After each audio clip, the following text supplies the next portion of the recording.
The Taliban has marked 100 days since taking over Afghanistan. It has promised peace and security. But on the ground, there are warnings of a country on the brink of both a humanitarian and economic catastrophe. Unrecognized by any nation as a legitimate government, the Taliban-led Afghanistan has been cut off from the rest of the world. Humanitarian aid has largely ceased, and the country's foreign exchange reserves are frozen. United Nations estimates that Afghanistan's banks might collapse within 6 months.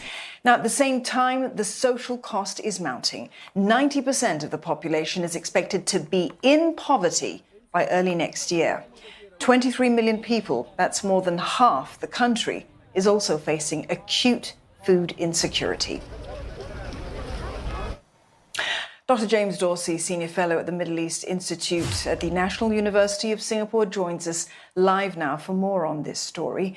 Dr. Dorsey, as they took over, the Taliban said that they were working to establish this inclusive government, one that represented the people of Afghanistan, that they wanted to live peacefully. But it appears to be a government of the old guard. What are the most significant changes that they've implemented so far to you? Well, I think that, first of all, that they had their own definition of inclusivity, and that was a very different definition from what the rest of the world had. The two areas where I think one sees the most immediate impact of the Taliban government is obviously the status and the conditions for women, and the other is the impact of the deteriorating economic and humanitarian situation. You also have, of course, much more, in some ways, more outside of Kabul, the increase, as the reports go, of the opium trade, particularly because the farmers aren't able to export their other crops, and this is the only way that they can make ends meet.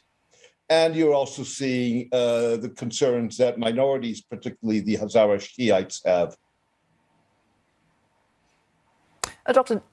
Dr. Dorsey, there may be different conceptions of what inclusivity might be, but where we can make some fair comparison, we look at the press conference in August, on the 17th of August, the Taliban spokesperson saying, there is a huge difference between us in comparison to us 20 years ago.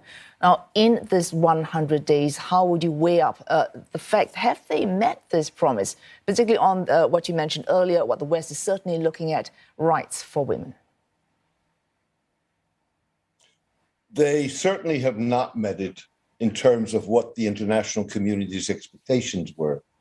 I think one difference between 25 years ago and today is they've gotten a better grip on communication, but that is only worth that much unless you can back it up with deeds, and they have not been able to back it up with deeds.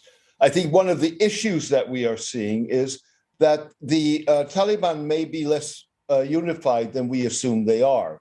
So there are those parts of the Taliban, for example, those that have negotiated in Doha, in Qatar, and therefore have been exposed for a period of time to the outside world, whereas the vast majority of Taliban have not been exposed to the outside world, which raises the question to what degree the Taliban are able to enforce, or certain groups within the Taliban are able to enforce what they envision throughout the rank and file of the movement throughout the country.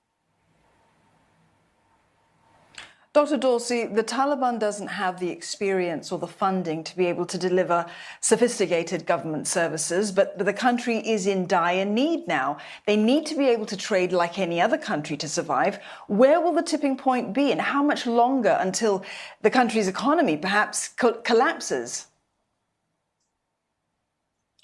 To be fair, I mean, the Taliban, indeed, and I've watched this, for example, with the African National Congress in South Africa, with the Palestine Liberation Organization in Palestine, that transition from a guerrilla movement to a regular government is a very difficult transition. And some movements are better at it than others. And clearly, the Taliban is not very good at it. I think what we're going to see is an increasingly deteriorating situation, whereby probably, on the one hand, funds from the international community, whether it's the World Bank, the United States, may remain frozen, but other countries, and certainly neighboring countries in varying ways, are going to step in, certainly with humanitarian help, because they don't want to see a collapse of Afghanistan. And I think that we may also see that in different ways from donor countries in the West, for example. Well, Dr. Dorsey, I'll pick up on that point. You mentioned neighboring countries. For example, Uzbekistan has been urging an unfreezing of assets, a return of funding from the IMF and the World Bank. And of course, most importantly, we're all looking at China. China is urging more communication and cooperation with the Taliban, although China itself has not officially recognized the Taliban. How likely is any other country going to be heeding these calls and unfreezing assets or restarting funding? Well, primarily that is a call to the United States, because that's where some $9 or $10 billion of Afghanistan money are frozen since the Taliban takeover of Kabul. I don't think that we're going to see a release of that money to the Taliban. And again, I think the Chinese are very careful in terms of ensuring that they are in line with what others in the international community are thinking. If anything, would want the Russians to go first in terms of any recognition of Afghanistan. And I don't think the Russians are that keen to do it.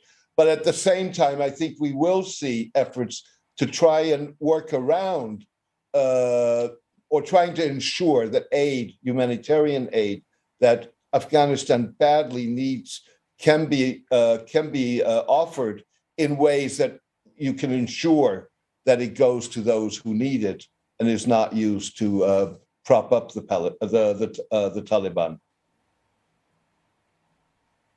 Dr. Dorsey, thank you for joining us this evening and for your perspectives. Dr. James Dorsey, there, Senior Fellow at the Middle East Institute at NUS. Thank you.